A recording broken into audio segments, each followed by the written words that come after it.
Estamos en una fecha especial, una fecha de reflexión, una fecha que durante años yo he visto que hay muchos cristianos que a veces no lo digo ni con un corazón altanero, sino como una reflexión de que muchas veces nos pasa que no tomamos dimensión de este momento en la historia del pueblo de Dios y por sobre todo a nosotros como cristianos.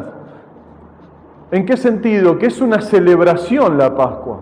Es un motivo de gozo, de alegría, de saber que Dios derramó a través de su Hijo su amor para con nosotros. Es un motivo de reflexión profunda. ¿Por qué? Porque al ver su sacrificio no podemos seguir pensando que Dios no nos ama, que Dios no es fiel, que Dios está enojado con nosotros, que Dios nos dejó, que Dios nos abandonó. Todo lo contrario. Cuando uno lee la Escritura, cuando uno escudriña la palabra de Dios, se da cada vez más cuenta que el amor de Dios está todo el tiempo con nosotros. Por eso reflexionamos en esta mañana de que Cristo venció, que somos libres, que somos salvos, que somos hijos, pero parecería que eso no es suficiente. Parecería que lo único que tiene que decir acá es que Dios te bendiga materialmente, nos alegra, pero que seamos salvos, seamos libres, que Él haya vencido, no lo tomamos como una victoria. Porque esa victoria en lo natural no la vemos materializada. Nosotros pensamos que somos uno más, nosotros pensamos que no valemos nada, pero lo que la palabra nos enseña es otra cosa. Por eso quiero ir al primer texto de esta mañana para que ustedes sepan a quién salvó el Señor y por qué lo salvó el Señor. Dice Deuteronomio capítulo 7, versículo 6 al 8. Esto Dios le habla al pueblo de Israel, pero es un sinónimo para nosotros también, porque dice: porque tú eres pueblo santo para Jehová tu Dios. Jehová tu Dios te ha escogido, escuchen, te ha escogido para hacerle un pueblo fiel, más que todos los pueblos que están sobre la tierra. No por ser vosotros más que todos los pueblos os ha querido Jehová y os ha escogido, pues vosotros erais el más insignificante de todos los pueblos, sino por cuanto Jehová os amó y quiso guardar el juramento que juró a vuestros padres, os ha sacado Jehová con mano poderosa y os ha rescatado de servidumbre de la mano del faraón, rey de Egipto. Es decir, lo que el Señor le está diciendo es: yo los rescaté, yo los escogí, pero no los escogí a ustedes porque son los más poderosos. No los escogí a ustedes porque son los más inteligentes. No los escogí a ustedes porque son los mejores. Los escogí porque si yo no los escogía y los salvaba, no los salvaba nadie. Los escogí porque ustedes eran un pueblo, versículo 7, insignificante. Es fuerte esa palabra, pero es la realidad de lo que Dios ve cuando nos veía a nosotros. Hermanos, si hoy quizás estamos pasando por algún problema, sin Cristo hubiese sido una catástrofe. Porque lo que nos sostiene y lo que nos mantiene es el Señor. Pero acá aclara la palabra de Dios que el Señor escogió a un pueblo que era insignificante, más que todos los pueblos. ¿Sí? Y nos rescató de servidumbre, nos rescató de la esclavitud, puso su poder para sacarte al día de hoy de las manos del diablo, de las manos del enemigo. Lo arrebató, te arrebató de su mano. Y vos seguís pensando: yo no puedo hacer nada, yo no soy nadie, yo no puedo acercarme a Dios. Y esta es una mentira que hay que confrontarla con la verdad. Por eso la primera verdad es que es una realidad. Nosotros somos insignificantes, pero Dios nos escogió para glorificarse. Jehová tu Dios te ha escogido para hacerle que un pueblo que especial, más que todos los pueblos, y para llevar a cabo que seamos escogidos y seamos un pueblo especial, tuvo que hacer algo extraordinario.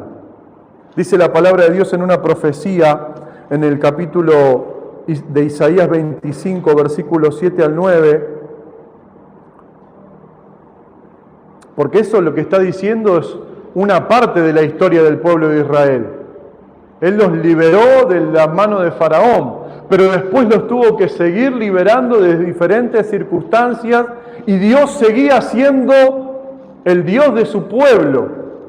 ¿Cuántos de nosotros cuando no nos gusta algo dejamos todo, nos vamos y dejamos de ser amigos, dejamos de ser familia, dejamos de ser iglesia, dejamos de ser cristianos porque vemos algo mal que no nos gusta, que no nos agrada? Vos imaginate a Dios mirando nuestra vida y diciendo, estos muchachos no va.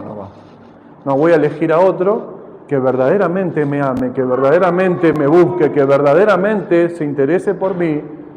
Pero no lo hay. Dios, aunque cambiaban las personas de pueblo, Dios los seguía eligiendo.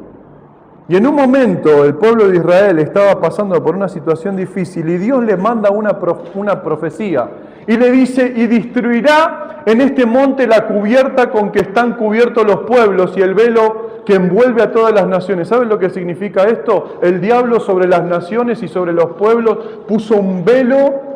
Un velo es algo que nos tapa, que no nos deja ver lo que Dios quiere realizar en la vida de nosotros y en las naciones y en los pueblos. Y el Señor dice, y destruirá en este monte la cubierta con que están cubiertos los pueblos y el velo que envuelve a todas las naciones, y destruirá a la muerte, ¿para cuándo? Para siempre. Y enjugará Jehová el Señor toda lágrima de todos los rostros y quitará afrenta de su pueblo de toda la tierra, porque Jehová lo ha dicho. Y se dirá en aquel día, he aquí, este es nuestro Dios, le hemos esperado y nos salvará. Este Jehová a quien hemos esperado, nos gozaremos y nos alegraremos en su salvación. Esta era una profecía de Cristo, porque el único que pudo destruir la muerte es Cristo. Él la absorbió a la muerte. Hay una traducción que dice que a la muerte la hizo parir. Tremendo es eso. Porque la muerte tuvo que dar a luz la vida. Estábamos todos nosotros muertos espiritualmente. Y Jesucristo venció la muerte y la hizo parir. Porque todos estábamos, ¿se entiende lo que digo? Estábamos muertos y solamente a través de Cristo la muerte tuvo que soltar a todos los que estaban muertos. Y nacimos de nuevo, porque estábamos muertos y nacimos de nuevo. Entonces el Señor nos dice, destruirá a la muerte para siempre. Éramos un pueblo insignificante. Éramos o somos personas que nos cuesta conectarnos, pero aún y así Dios profetizó sobre su pueblo que iba a destruir a la muerte para siempre e iba a enjugar nuestras lágrimas. Por eso el mensaje de la Pascua es esperanza. Por eso el mensaje de la Pascua es amor. Porque Dios siempre está pensando en hacerte bien,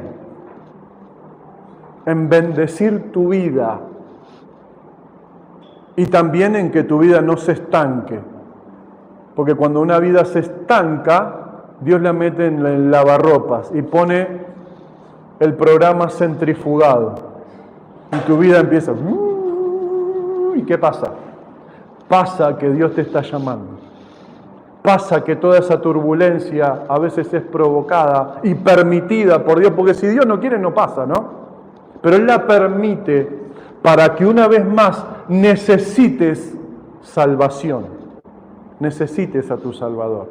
Dice el Mesías, ustedes saben que fue profetizado, y dice la palabra de Dios en Isaías 53:3, versículo 3, dice, despreciado y desechado entre los hombres, varón de dolores, experimentado en quebranto, y como que escondimos de él su rostro, fue menospreciado y no lo estimamos. Esta fue la reacción del pueblo de Israel a la profecía que Dios le dio. Yo voy a destruir a la muerte para siempre, yo voy a salvarlos. ¿Y cuál fue la respuesta de los hijos de Dios, del pueblo de Dios? Que despreciaron y desecharon, o que despreciarían y desecharían al Mesías, a un varón de dolores, experimentado en quebranto. Y dice, y como que escondimos de él el rostro, como que no nos interesó ni nos importó lo que él hizo por nosotros. Fue menospreciado y ¿qué? Y encima nosotros no lo estimamos. Dice lo siguiente, ciertamente llevó él nuestras enfermedades y sufrió nuestros dolores, y nosotros lo tuvimos por azotado, por herido de Dios y abatido. Mas él herido fue, y está aclarando, que no fue, pon el versículo anterior, porque te lo quiero aclarar. Nosotros le tuvimos por azotado, por herido de Dios y abatido, es decir, no entendimos el mensaje. Nosotros lo que entendimos es que Dios lo quiso entregar, que le dé una vida, que sufra, que muera en la cruz. No, pero dice acá, ciertamente, el otro, el 5, mas él no vino a la tierra para ser azotado por Dios. Él vino, mas él herido fue por nuestras rebeliones, molido fue por nuestros pecados. El castigo de la paz que hoy disfrutamos fue sobre él, y por su llaga fuimos nosotros curados. Todos nosotros nos descarriamos como ovejas, cada cual se apartó por su camino, mas Jehová cargó en él el pecado de todos nosotros. Angustiado él y afligido, no abrió su boca. ¿Saben por qué dice que no abrió su boca? Porque si abría su boca, decía, que vengan 6 millones de ángeles. Y caían los ángeles, y ¿sabes qué? Todos los fariseos, o decía cualquier cosita, y se asustaban todos y no lo clavaba nadie. Por eso dice, y afligido no abrió su boca. ¿Sabes por qué no abrió su boca? No la abrió por vos. Porque si él abría su boca no me salvaba ni a mí ni te salvaba a vos. A veces tenemos que ser como Cristo, ¿no? Callarnos. ¿Para qué? Para que siga habiendo salvación en nuestra casa y bendición en nuestra casa.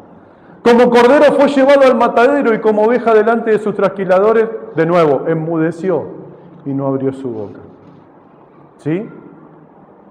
Tremenda profecía que Dios estaba dando a través de su pueblo. Esa era la Pascua que se avecinaba, la verdadera, la del Mesías, la que él iba a rescatar a un mundo perdido, destruido. Porque la Pascua, hermanos, es, aunque somos un pueblo insignificante, aunque él destruyó la muerte y aunque él fue herido por nuestras rebeliones, la Pascua, aunque espero que la lleguemos a entender, es una celebración que tenemos los cristianos, que recordamos la resurrección de su victoria sobre el pecado, sobre la muerte y sobre Satanás. ¿Viste que hay cristianos que dicen, no, porque Satanás Satanás está vencido. Está debajo de mi pie, como se cantaba, bajo mi pie, pero no está bajo el pie. Porque se mueve un vaso en casa y te asustás. La luz empieza a parpadear y te pensás que está el diablo en tu casa. No, está Cristo en tu casa. Pero para eso necesitamos entender que hoy estamos celebrando que Cristo venció, aunque seamos insignificantes. Él sabe nuestra condición y aún así te llamó para transformar tu vida y para cambiar tu corazón. El Señor nos enseña por medio de la Pascua que los deseos sin acción no producen ningún cambio. ¿Sabes por qué? Porque todas esas eran profecías muy lindas de que iba a vencer a la muerte, que iba a destruir la muerte, de que iba a venir alguien que iba a sufrir tus dolores, a llevar tus enfermedades. Pero era una profecía, era un deseo. Por eso Juan, cuando lo vio, dice en San Juan capítulo 1, versículo 29, dice, el siguiente día vio Juan a Jesús que venía a él y dijo que, he aquí el Cordero de Dios que quita el pecado del mundo. Si Jesús no era enviado, si Jesús no nacía, solo era una profecía. Y Dios nos enseña a través de estas Pascuas que todos nuestros deseos y anhelos por Dios se tienen que llevar a la acción para producir un cambio. Cuando Juan lo vio, dijo, el único que lo vio, estaba conectado con el Señor, dijo, ahí viene el Cordero de Dios ¿Qué dice acá, hermano? Que nosotros tenemos, ¿cuántos tienen pecados que aún se acuerdan y cosas que aún se recuerdan y se machacan y se ponen mal y se entristecen? ¿Y por qué? Fui una basura, fui un desastre, mirá lo que hice. ¿Cuántos van al supermercado y cuando tienen una mancha compran el quita qué? Mancha. ¿No la quita? El quita mancha la quita. La sangre de Cristo quitó el pecado. Quita el pecado. No lo perdona solamente, lo quita. Pero no solamente ese pecado, sino el pecado de que estábamos rebeldes con Dios, que estábamos lejos de Dios. Que es el pecado más grande, ojo, es el pecado que sigue golpeando en la iglesia, la rebeldía. Esa rebeldía que tenemos en nuestro corazón, que queremos que Dios nos diga todo de una manera hermosa, espectacular, que no nos pueden decir, exhortar ni nada, porque si no, como el chavo, agarramos las cosas y nos vamos. Por eso cuando Juan lo vio dijo, es una realidad. Se está cumpliendo Isaías 53 y Isaías 25. El Cordero de Dios está delante de nosotros. El Cordero de Dios. Cuando le dijo eso, le dijo todo. Porque ustedes saben que en la Pascua, en Éxodo, cuando se festejó o cuando Dios realizó la liberación, la hizo a través del Cordero, lo hablamos el otro día. El Cordero lo tuvieron que matar para derramar la sangre, juntar la sangre en un baldecito. Imagínate que no era todo tan color de rosa. Tenían que degollar al animal, tenían que juntar en un balde, tenían que agarrar unas hojas porque no había pincel y pintar. ¡Ay, qué olor que hay acá, las moscas!, ¿no? A veces el Evangelio incomoda, pero tuvieron que pintar. Y pasó el ángel y no hubo muerte. Cuando Juan lo vio, dijo, acá está el Cordero perfecto. Y la Pascua sin Cordero perfecto jamás se hubiese podido realizar. Por eso es tan importante que nosotros entendamos el valor que tenemos en Cristo para poder celebrar lo que somos en Él. Porque si nosotros no sabemos lo que somos en Él, vamos a cruzar la puerta de la iglesia y el diablo te va a estar esperando con todos los pensamientos, con todas las mentiras, vas a decir, tenés razón, vamos a comer una pizza ahora, vamos a festejar. Y vas a seguir pensando que no vales nada, que no podés nada, y así estamos, ¿no? Con una iglesia emocional que necesita conocer la verdad de Dios. Porque cuando te enfrentes con el enemigo no vas a poder hacerlo con las emociones. Porque el enemigo te va a tentar en el lugar donde más te afecte. Si no, preguntáselo a Cristo, ¿cuándo lo tentó? ¿Cuándo apareció el diablo? ¿El día primero del ayuno? No, apareció el día 40. Estuvo ayunando 40 días y 40 noches y apareció el día 40, justo. Dijo, debe tener un hambre Jesús. Y le dijo, si eres el Hijo de Dios, dile a las piedras que se conviertan en pan. Y con emociones nosotros no podemos enfrentar las obras del enemigo, la tenemos que enfrentar con la verdad. ¿Cuál es nuestra verdad y nuestra identidad como hijos de Dios? ¿Cuál es? Que Cristo nos dio la victoria, que Cristo venció el pecado y la muerte, y que somos más que vencedores. Qué linda frase para un poema, pero la tenemos que creer. Porque todo lo que Cristo te dio, el enemigo no te lo va a poder robar. A no ser que le abra la puerta, ¿no? ¿Cuántos tienen la puerta cerrada con el pecado? Hermanos, si hay alguien acá que está jugando con el pecado, ponele llave, todo. En esa puerta levantá una pared. Andá a comprar ladrillo y levantá una pared porque esa puerta no se puede abrir. Porque el día que abras esa puerta, ya no va a haber sacrificio, porque ya hubo un sacrificio. ¿Amén? Fuerte la palabra, pero bueno. Ahora, para que hoy nosotros experimentemos esta verdad y celebremos la Pascua, dice San Juan capítulo 19, versículo 30, Jesús tuvo que hacer algo. Jesús llegó a un punto de su vida, este era el final, donde ya estaba crucificado, donde todos los discípulos, ¿saben dónde estaban? Estaban en su casa mirando la tele, estaban asustados, porque si mataron al maestro, lo iban a matar a ellos. Entonces dice, cuando Jesús hubo tomado vinagre, dijo, consumado es, y habiendo inclinado la cabeza, entregó el Espíritu. ¿Saben lo que significa la palabra consumado? Esto es algo que tenés que saber también, que tu salvación no fue gratis. Alguien pagó la cuenta. Es lindo cuando vas a algún lado y te dicen, ya pagaron, ¿no? ¿No está bueno? ¿Te pasó eso alguna vez? Que vos estabas medio forfait, estabas medio mal, y te dicen, no, dejá, yo te invito, yo pago. Pero eso no es lo que dice esta palabra consumado, significa pagar, pero no es pagar cuando vos vas a comprar algo o cuando invitas a alguien algo. La palabra pagar en este caso se aplica cuando alguien tiene una deuda y no la puede pagar. Cuando Jesús le está diciendo al Padre, Padre, yo pagué la deuda de toda la creación.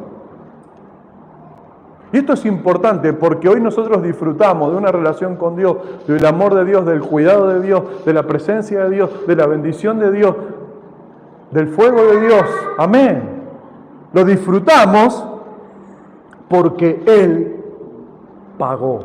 Si Él no pagaba, ¿cuántas veces te quedaste en la puerta en un lugar que no te dejaron entrar porque no calificaba? No, a vos no te invitamos, a vos tampoco. Vos tenés no te vestís bien, vos no olés bien, vos no sos de la misma, estatus social que yo. Si Dios quería, podía elegir a este, a aquel, al otro, y a los demás. Nos vemos. Pero Él pagó la deuda. Y esto es importante, porque hermano, yo prefiero que no me dejen entrar a ninguno de los lugares de esta tierra, pero que me dejen entrar al cielo. Y esa bendición ya la tenés. ¿Te alegra eso? ¿Te goza? Hoy no lo ves materializado, pero aquel día, ¿vieron las imágenes que hay, los que van al cielo y los que van al infierno? Espero que estés en la que va al cielo, que tus cuentas estén al día con el Señor, porque vas a ver, como dijo Jesús, que enseñó de Lázaro, que rogaba, que estaba el rico Lázaro que estaba en el infierno y le pedía que le toque con un dedo con agua la punta de la lengua porque estaba en tanto ardor y fuego. Y pedía, ¿sabes lo que pedía desde el infierno? Uy, esto es para ver fuerte esto, ¿eh? Díganle a mi familia que el infierno es real. Nosotros no vamos a ir. ¿Quién no va a ir? Yo no voy a ir. ¿Amén? ¿Ustedes? ¿Van a ir al cielo o no? ¿Está tu corazón marcado con la sangre de Cristo? Amén, gloria a Dios. Pero es importante eso, porque Él pagó la cuenta. ¿Se está moviendo la barca? Él pagó la cuenta. ¿Por qué las Pascuas es un mensaje de amor, de esperanza y de victoria? Porque la palabra de Dios nos dice que Jesús nos mostró su amor en que siendo aún pecadores, Cristo murió por nosotros. Es decir, cuando dice que murió por nosotros, murió en nuestro lugar. ¿Tenés alguna marca de algún... Él ocupó tu lugar. ¿Por qué es un mensaje de esperanza? Porque Cristo resucitó y nuestra confianza está puesta en Él, no en lo que nos puede dar, sino en lo que Él es. Y como Él resucitó, esa es la gran diferencia, si alguno no la conoce, y ya que estamos, te cuento un punto de evangelismo, nuestra diferencia con el catolicismo y contra las otras religiones, es que Cristo La iglesia cristiana evangélica no le pide a los muertos, no le pide ni a Mahoma, ni a Buda, ni a María, ni a los santos, porque están todos fritos, están muertos. No pueden hablar, no pueden interceder. El único que resucitó es Cristo, y esa es nuestra esperanza. Porque si Cristo no hubiese resucitado, dice Pablo, vana es nuestra fe. Pero Él resucitó. Por eso lo que le pedimos a Cristo, se lo dice al Padre, y el Padre nos responde. Ahora Cristo no le va a pedir algo al Padre que esté fuera de la voluntad. Muchas veces oramos fuera de la voluntad, pero eso es otro mensaje, no importa. Eso es para otra clase. Estamos con esperanza porque Cristo resucitó. ¿Por qué es un mensaje de victoria? Porque Él venció a la muerte, al pecado. Él venció lo que te condenaba. Ahora tiene que haber nuestra humildad para acercarnos a Él cuando estamos tentados a pecar. ¿Cuántos están tentados a pecar de lunes a viernes, sábado y domingo?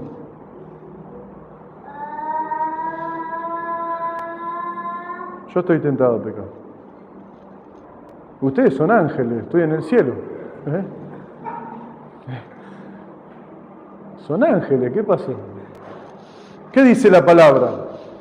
Que el que no tiene pecado es un mentiroso. Todos pecamos y todos somos tentados a pecar. Ahora tengo una pregunta, ¿sabés cuál es tu tentación? Ustedes saben cuál es la tentación. Para muchos es la tristeza, para muchos es otras situaciones. Bueno, ahí es donde tenés que levantar una pared sobre esa puerta para que no se abra esa puerta. Qué importante es saber que hemos vencido. Por último, quiero compartirte un pasaje como última reflexión que está en Lucas capítulo 24, de que aunque Cristo nos resucitó con Él, que aunque Cristo nos salvó con Él, que aunque Cristo venció el pecado y la muerte, quizás nos pueda estar pasando lo que sucedió con estas personas. Y hoy quiero hablarte para que esta Pascua la termines volviendo al propósito que Dios tiene para tu vida. Porque dice la palabra de Dios en Lucas capítulo 24, dice, he aquí, dos de ellos iban el mismo día a una aldea llamada Emaús. Si lees el contexto del mismo día, ¿saben qué es? Que la tumba estaba vacía. Ese mismo día, el mismo día que Cristo resucitó, estos hermanos iban el mismo día a una aldea llamada Emaús que estaba a 60 estadios de Jerusalén, 11 kilómetros. E iban hablando entre sí de todas aquellas cosas que habían acontecido. ¿Qué había acontecido? Cristo había muerto, había un lío en Jerusalén, buscaban a los apóstoles, había miedo, desesperación, y ellos se fueron. Sucedió que mientras hablaban y discutían entre sí, Jesús mismo se acercó y caminaba con ellos. Mas los ojos de ellos estaban velados para que no les conociesen. Y les dijo, ¿qué pláticas son estas que tenéis entre vosotros mientras camináis? ¿Y por qué estáis tristes? ¿Cómo estaban? Cristo había resucitado y estaban tristes. Hoy, ¿cómo estás vos? ¿Estás contenta? ¿Estás contento o estás triste? Porque Cristo resucitó. ¡Wow! Tremendo, ¿no? Respondiendo uno de ellos, que se llamaba Cleofas, le dijo, ¿eres tú el único forastero en Jerusalén que no has sabido las cosas que en ella han acontecido en estos días? Entonces él le dijo, ¿qué cosas? Y ellos le dijeron, de Jesús Nazareno, que fue varón profeta, poderoso en obra y en palabra delante de Dios y de todo el pueblo. Y cómo le entregaron los principales sacerdotes y nuestros gobernantes a sentencia de muerte y le crucificaron. Pero nosotros esperábamos que Él era el que había de redimir a Israel. Y ahora, además de todo esto, hoy es ya el tercer día que esto ha acontecido. Aunque también nos han asombrado unas mujeres de entre nosotros, las que antes del día fueron al sepulcro. Y como no hallaron su cuerpo, vinieron diciendo que también habían visto visión de ángeles, quienes dijeron que Él vive. Y fueron algunos de los nuestros al sepulcro y hallaron así como las mujeres habían dicho, pero a Él no le vieron.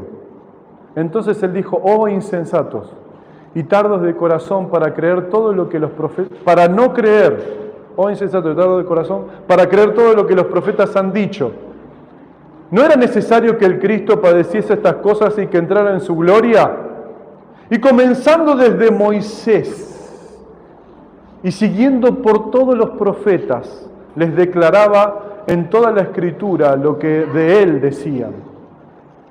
Llegaron a la aldea donde iban y Él hizo como que iban más lejos. Mas ellos le obligaron a quedarse diciéndote: quédate con nosotros, porque se hace tarde y el día ya ha declinado. Entró pues a quedarse con ellos, y aconteció que estando sentado con ellos a la mesa, tomó el pan y lo bendijo y lo partió y les dio. Es tremenda esta parte. Entonces le fueron abiertos los ojos y le reconocieron, mas Él se desapareció de su vista. Y decían el uno al otro: ¿no ardía nuestro corazón mientras nos hablaba en el camino, cuando nos abría las Escrituras? Y levantándose en la misma hora, esto es lo que produce la presencia de Dios. Y levantándose la misma hora, volvieron a Jerusalén y hallaron a los 11 reunidos y a los que estaban con ellos, que decían: ha resucitado el Señor verdaderamente y ha aparecido a Simón. Entonces ellos contaban las cosas que les habían acontecido en el camino y cómo le habían reconocido al partir el pan. Acá hay un gran peligro que puede pasarnos a nosotros también, como le pasó a los del camino de Maús. ¿Cuál es el peligro? Que Cristo resucitó. Que vemos en el relato que hubo mujeres que fueron al sepulcro y hablaron con estos dos hombres y le dijeron: no hay nadie. Y ellos, en vez de alegrarse y quedarse en Jerusalén, dijeron: no hay nadie, nos vamos, listo. ¿Qué pensaron ellos? Que Cristo no había resucitado, que se habían robado el cuerpo. ¿Y cómo estaban? Estaban tristes.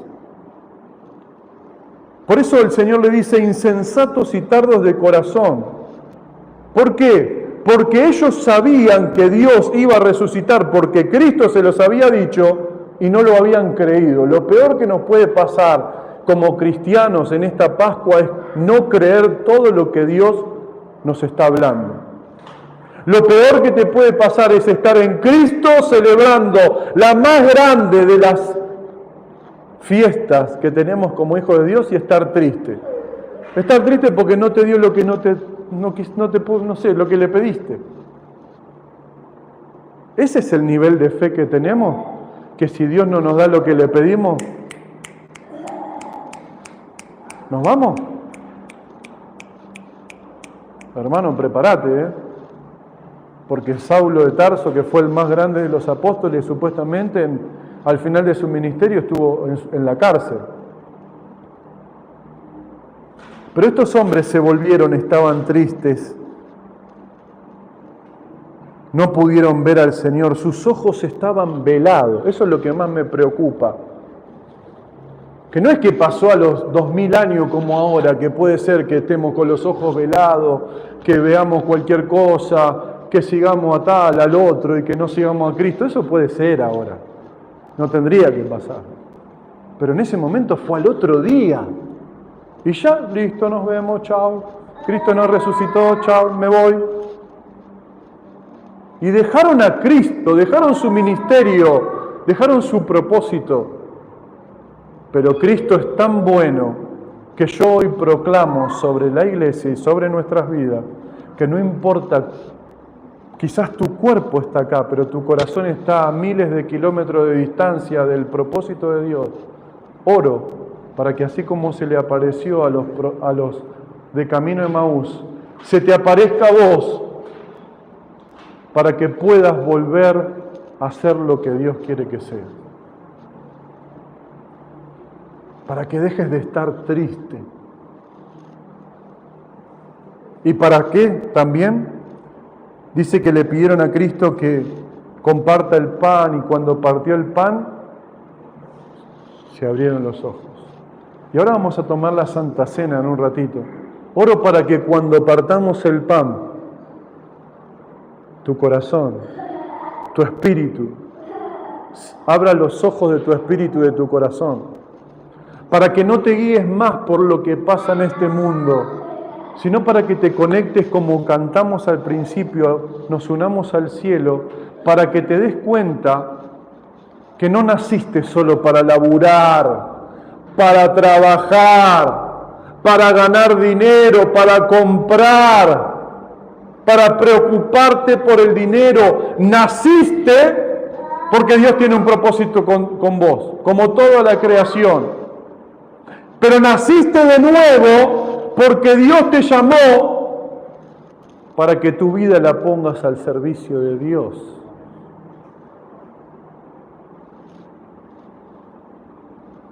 ¿Y sabes qué? Cuando la pones al servicio de Dios, Dios te bendice grandemente. ¿O no? Y la bendición de Dios no es comida, no es bebida, no es ropa.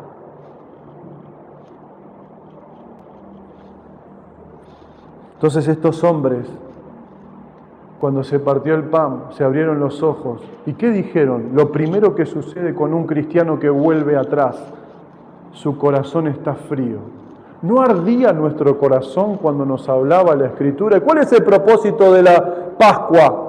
Es esperanza, es amor, es perdón. Pero en nosotros los cristianos es que nuestro corazón se encienda más, no se apague. No puede ser que pasan los años y que sigamos hablando del milagro de 1991.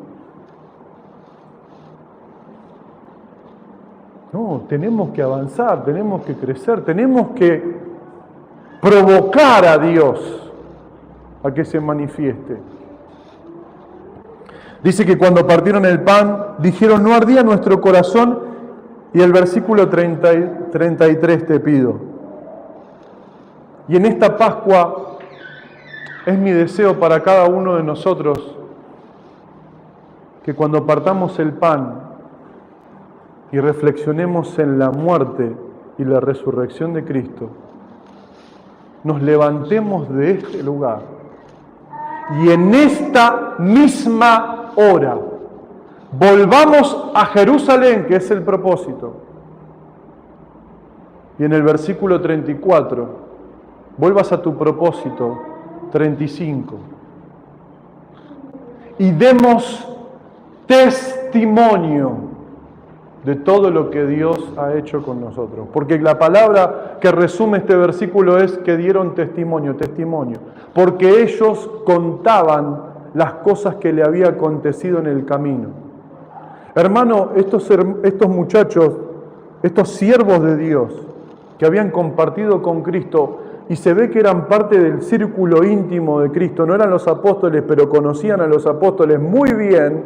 Eso significa que estaban muy cerca del Señor, aunque estuvieron muy cerca. ¿Sabes una cosa? Aunque Dios te dé todo lo que le pedís, no vas a estar cerca. Porque la cercanía no es por cuánto Él te puede dar, sino por cuánto lo reconoces en tu corazón. Si no valoramos el sacrificio, ¿cómo vamos a valorar las bendiciones? Por eso oro para que al partir el pan en esta mañana, te levantes y retornes a Jerusalén, tu propósito, tu intimidad. Para algunos dicen, yo no sé cuál es el propósito para mi vida, ¿no sabes? Pero puedo decir, si no sabes cuál es el propósito de tu vida, yo sé que no hay altar. Entonces tu primer propósito es construir un altar. Porque el que tiene un altar sabe cuál es su propósito. Después si deja el propósito es por rebelde. Pero para volver a encontrar el propósito y activarse tiene que volver al altar. ¿Cuál es nuestro propósito? Levantarnos, volver a Jerusalén el propósito y dar testimonio. Porque todo lo que ores en ese altar, todo lo que Dios te hable en ese altar, va a ser un testimonio para tu vida, porque desde ese lugar es donde se va a producir el epicentro de amor, de victoria, de bendición, de ser alguien fructífero, porque empieza en oración. ¿Hay altar o no hay altar? ¿Cómo está el altar? ¿Como lo encontró Elías? ¿Y qué pasa? Y nos ponemos mal cuando no hay altar y cuando Dios nos habla. Nos ponemos mal porque Dios no nos bendice. Dios no nos bendice. Y nos angustia, nos amarga. Porque Dios nos está enseñando algo.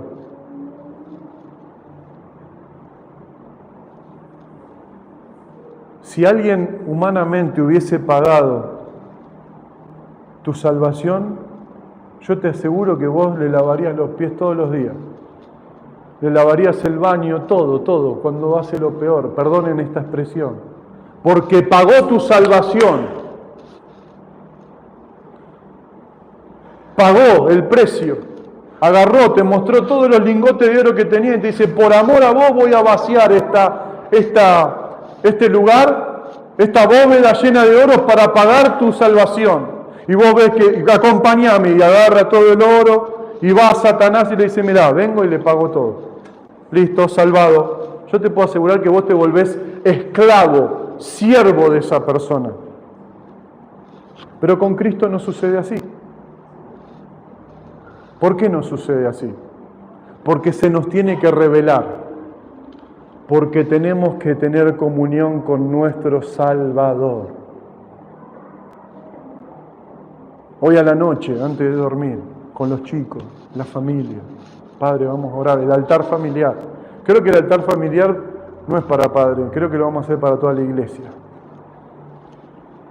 Porque lo necesitamos. Yo les voy a contar un testimonio. Ustedes saben las cuestiones, cómo están económicamente. ¿Cómo están económicamente las cuestiones? Difícil. Nuestro emprendimiento estaba como Lázaro. Había muerto. Nos pusimos a trabajar. Emil se dio un curso. Y lo primero que hicimos fue orar por el emprendimiento juntos los tres. Porque Uma no pudo porque estaba en el colegio. Sofi, Emilce y yo, y nos pusimos a pedirle a Dios estrategias, pero por sobre todo que Él sea parte. Una pavadita que lo bendijo todo. Una pavadita para mí, pero para el Señor era, wow, soy parte. Y nos empezó a dar gracia, favor. Vendimos más del doble de lo que veníamos vendiendo. Porque lo hicimos parte. Entonces, si lo haces parte de tu vida, si volvés a Jerusalén esta mañana, te levantás de acá y en vez de seguir tu vida como la estás llevando, te levantás y volvés al propósito, vas a dar testimonio del poder, de la gracia, del amor de Dios. Tu vida va a dar testimonio. Te van a preguntar, che, ¿por qué estás así? ¿Por qué te pasa esto? ¿Por qué haces aquello? ¿Por qué estás tan contento cuando te falta tanto? Porque Dios me habló y sé que se va a cumplir. Amén. Esta es la Pascua. La Pascua es valorar y retornar al propósito de Dios. Tenés que retornar. Porque te van a pedir cuentas. ¿Cuántos saben que van a pedir cuenta? Con más razón. Amén. Vamos a ponernos de pie.